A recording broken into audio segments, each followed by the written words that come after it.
भीषण गर्मी वाले दिन जब आप बाहर से आकर फ्रिज का दरवाज़ा खोलते हैं तो चेहरे पर लगने वाली वो ठंडी हवा बहुत सुकून देती है। लेकिन सच ये है कि आपका फ्रिज असल में ठंड पैदा ही नहीं करता। फिजिक्स के मुताबिक ठंड जैसा कुछ होता ही नहीं है, ये सिर्फ गर्मी की गैर मौजूदगी का नाम है। बिजली आने से पहले गर्मी के खिलाफ इंसान का इकलौता हथियार झीलों से काटी गई प्राकृतिक बर्फ थी। इस तस्वीर में आप देख सकते हैं कि कैसे लोग भारी आरी का इस्तेमाल करके बर्फ के विशाल टुकड़े अलग कर रहे हैं। इन भारी टुकड़ों को गर्मियों तक बचाए रखने के लिए अंडरग्राउंड या मोटी दीवारों वाले आइस हाउसेज में स्टोर किया जाता था।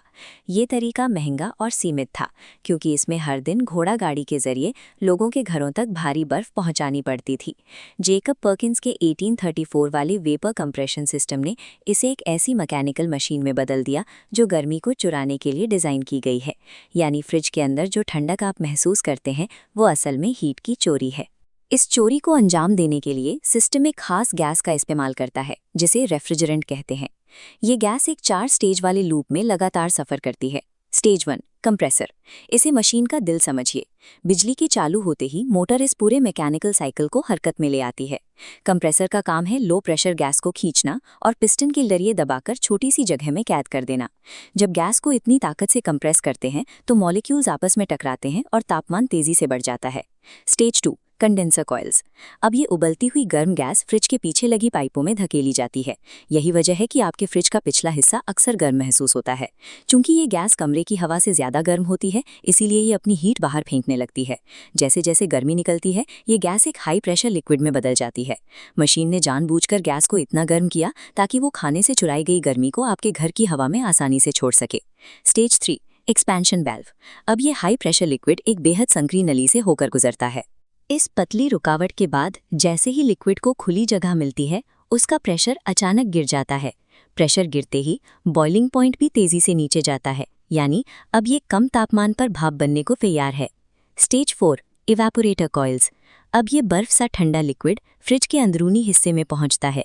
वापस गैस बनने के लिए इस लिक्विड को एनर्जी की ज़रूरत होती है। ये एनर्जी वो आपके खाने, पानी और अंदर की हवा से गर्मी खींचकर हासिल करता है। फ्रीज़र सेक्शन इन कॉइल्स के सबसे करीब होता है, इसलिए वहाँ गर्मी की सबसे ज़्यादा चोरी होती है और तापमान माइनस में चला जाता है। गर्मी सोखने के बाद ये गैस वापस कंप्रेसर की तरफ बढ़ जाती है। फ्रिज कोई ठंडक नहीं बना रहा, ये बस आपके खाने से अनचाही हीट को बाहर निकालने का एक 24/7 लूप चला रहा है। एक कंपोनेंट जिसे थर्मोस्टैट कहते हैं वो लगातार अंदर का तापमान मॉनिटर करता है। जैसे ही ठंडक काफ़ी हो जाती है ये कंप्रेसर को रोक देता है ताकि फिजूल की बिजली खर्च न हो। कूलिंग साइकिल के साथ ही डिफ्रॉस्ट सिस्टम भी काम करता है। कई बार बर्फ जमने से हवा का फ्लो रुक जाता है, जिसे पिघलाने के लिए फ्रिज समय समय पर हीटिंग एलिमेंट्स का इस्तेमाल करता है। इस तकनीक के आने से पहले खाने को हफ्तों ताज़ा रखने का कोई जरिया नहीं था। इसने बैक्टीरिया की ग्रोथ रोकी और 20वीं सदी में खाने की भारी बर्बादी और उससे होने वाली बीमारियों को कम कर दिया। यही कूलिंग साइकिल आज ग्लोबल हेल्थ केयर का आधार है।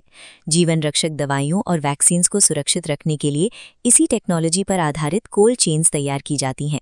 शुरुआत में इस्तेमाल होने वाली जहरीली गैसों से लेकर ओजोन को नुकसान पहुंचाने वाले CFCs तक हमने इंजीनियरिंग की कई गलतियों से सीखा है।